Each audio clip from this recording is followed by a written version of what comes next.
Hapo kwa mujibu wa kanuni nasema timu isipofika uwanjani inanyang'anya pointi 3, umeelewa? Na inanyang'anya pointi 13 na 15.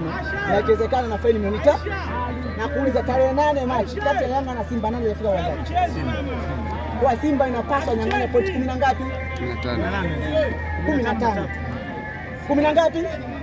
Kwa maana yake ndo direct Super Board ilipwa tena pointi ngapi? 3. Sisi tumefika uwanjani.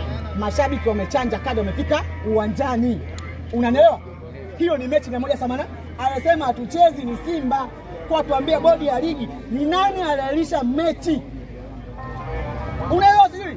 Yaani kiini ni nani hizo sababu ambazo wametoa bodi ya ligi? Jeshi la polisi limekataa, TAKUKURU wamekataa. Hakuna kitu chochote, hizo sababu zenu ni za uongo. Unanielewa? Ndio maana tukasema hiunde tume ndogo ambayo tume tutatoka hapa. Hapo tunatoka kwa sababu kuna watu ambao ingekuwa mwenyewe Mguto kama amealisha kutoka mwenyewe. Nakwambia ukweli mimi Mguto safi. Ingekuwa ni mwenyewe ashajiuzuru.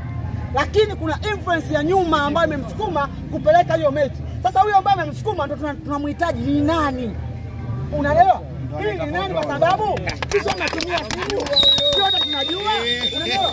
Tumesema mawasiliano yachukuliwe hawa watu ya tarehe 7 na tarehe 8. Mwisho saa 8 tu tutapata ni nani ambaye amesema dabi ya hii?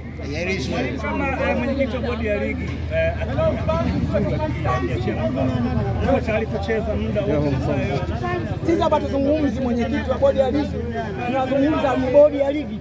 Bodi ya ligi sio mwenyekiti, tumwenye bodi ya ligi pamoja na wajumbe. Unaelewa? Wakishaondoka jambo la kwanza tutauna na tuangalie na kamati zao. Unaelewa? Sisi tuko kwa kusimamia haki. Ile siko kubwa. Yaani wewe unataka kupaswa ujue kwa Yanga ni mkubwa katika nchi. Yanga ndio giant katika nchi. Yanga ndio amaanisha chama cha FATIA TFF. Tanganyika Football Association mwaka 1930. Bila Yanga TFF isingekuwepo. Unaelewa? Bila Yanga mpira nchi isingekuwepo. Yanga imesaidia nchi zote hizi za kusini jambo kupata uhuru. Mwanachama klabu ya Yanga ni Mwalimu Nyerere ambaye pigania uhuru wa nchi. Viongozi wote nafahamu wa Kiafrika wote hawa. Wote wamekaa jambo wapata uhuru. Yanga ni klabu tofauti.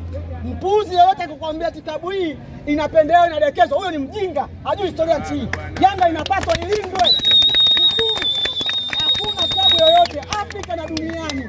Hakuna klabu yoyote Afrika na duniani ambayo inasaidia kupigania uhuru wa nchi yake na nchi zingine zaidi ya Yanga. Hii ni klabu pekee yake. Inapaswa ilindwe, inapaswa isimamiwe. Nakwambia brother, wataondoka. Shukrani.